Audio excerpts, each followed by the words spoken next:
नमस्कार, विराट 24 न्यूज में आपका स्वागत है। खबर उत्तर प्रदेश के मैनपुरी से।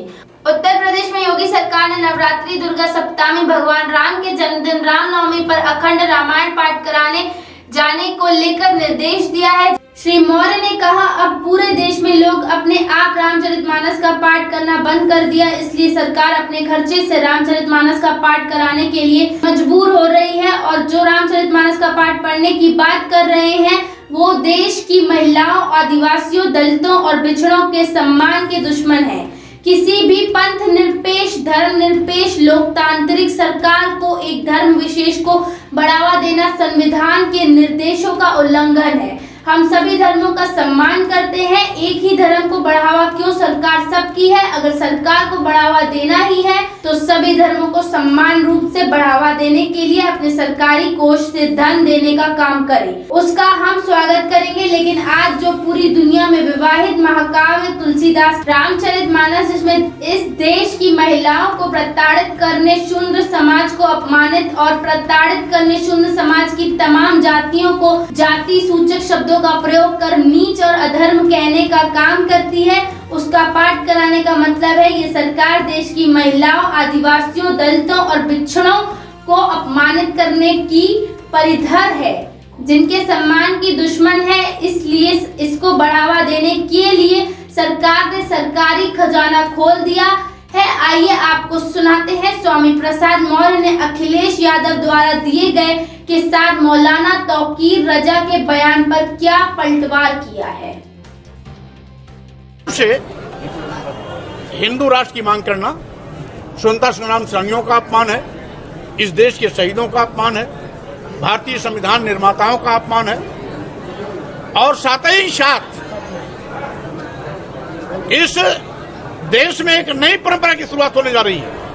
अगर आज कोई हिंदू राष्ट्र की बात करेगा तो कल कोई खालिस्तान की मांग कर सकता है, कल कोई मुस्लिम देश की मांग कर सकता है, कोई बौद्ध राष्ट्र की मांग कर सकता है, कोई किसी भी राष्ट्र की मांग कर सकता है। हम समझते हैं राष्ट्र हिंद में नहीं है। साक्षी महाराज ये कह रहे हैं, इनके बयान पर कहा है कि 1947 में जिन्ना ले गए मुस्लिम राष्ट्र, अब तो हिंदू राष्ट्र है भारत। उसको भी बांटने का काम उस समय हिंदू महासभा और मुस्लिम लीग ने किया था। इसलिए इतिहास कुरेदेंगे तो बहुत दूर तक बात जाएगी, लेकिन वर्तमान में जो है, हम वर्तमान को, देश को बंटवारे की ओर न ले जाएं, यही राष्ट्रीय हित में ज्यादा अच्छा होगा। अखिलेश यादव जी ने एक ट्वीट किया है, उन्होंने कहा है कि काशी विश्वनाथ मंदिर में स्पर्श दर्शन के लिए शुल्क की बात उठाना भी धार्मिक आस्थाओं पर गहरी चोट है। काशी निवासी विश्व भर के बाबा विश्वनाथ के भक्त इस पर समाचार बेहद आहत हैं। तो क्या अब श्री काशी विश्वनाथ के स्पर्श दर्शन के लिए शुल्क देना होगा? स्वाभाविक रूप से भारतीय जनता पार्टी की सरकार हर जगह पर अपना बिजनेस, कारोबार और पैसा देखती है। भारतीय जनता पार्टी की सरकार जनता के प्रति अपनी जवाबदेही न सुनिश्चित कर ईस्ट इंडिया कंपनी के तर्ज पर पूरे देश को लूट कर अदानी और अंबानी की तिजोरी भरने में लगी हुई है।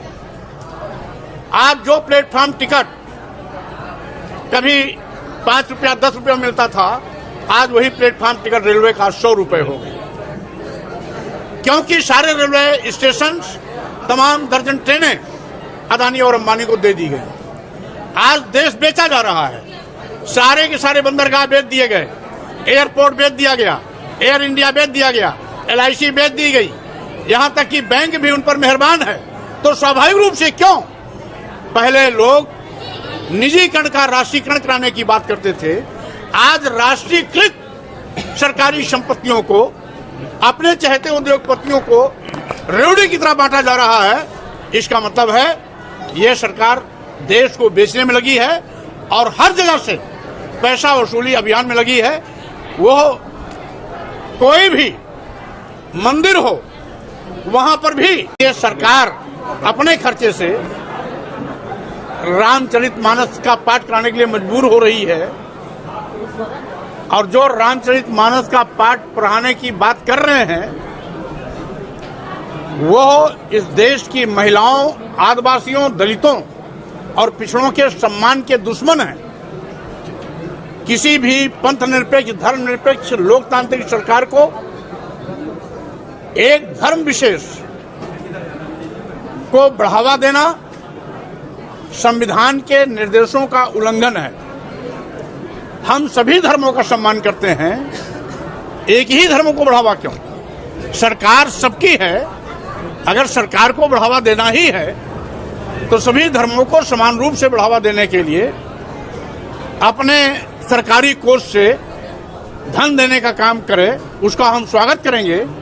लेकिन आज जो पूरी दुनिया में विवादित महाकाव्य तुलसीदास की रामचरितमानस,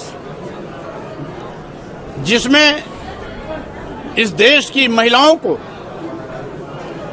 प्रताड़ित करने, शूद्र समाज को अपमानित और प्रताड़ित करने, शूद्र समाज की तमाम जातियों को जात सूचक शब्दों का प्रयोग कर नीच और अधम कहने का काम करती है, उसका पाठ कराने का मतलब है ये सरकार देश के महिलाओं, आदिवासियों, दलितों और पिछड़ों को अपमानित करने की पक्षधर है, इनके सम्मान की दुश्मन है। इसीलिए इसको बढ़ावा देने के लिए सरकारी खजाना सरकार ने खोल दिया है। अखिलेश यादव ने एक ट्वीट किया है, उन्होंने कहा कि सपा सरकार में पुजारियों का मानदेय बढ़ाया गया था और सुविधाएं दी गई थी, लेकिन भाजपा सरकार में ना तो पुजारियों को मानदेय बढ़ाया गया, ना सुविधाएं दी गई हैं। कुल मिलाकर के भारतीय संविधान अनुच्छेद 15, जिसमें इस बात का स्पष्ट उल्लेख है कि वर्ण, धर्म, जात, लिंग और जन्म स्थान के आधार पर किसी प्रकार का किसी के साथ भेदभाव नहीं किया जाएगा। इसलिए एक धर्म विशेष के लिए सरकार की मेहरबानी कहीं न कहीं संविधान की मर्यादाओं को तार तार कर रही है। सर, सवाल ये है कि अखिलेश यादव ने ये ट्वीट किया है कि पहले हमारी सरकार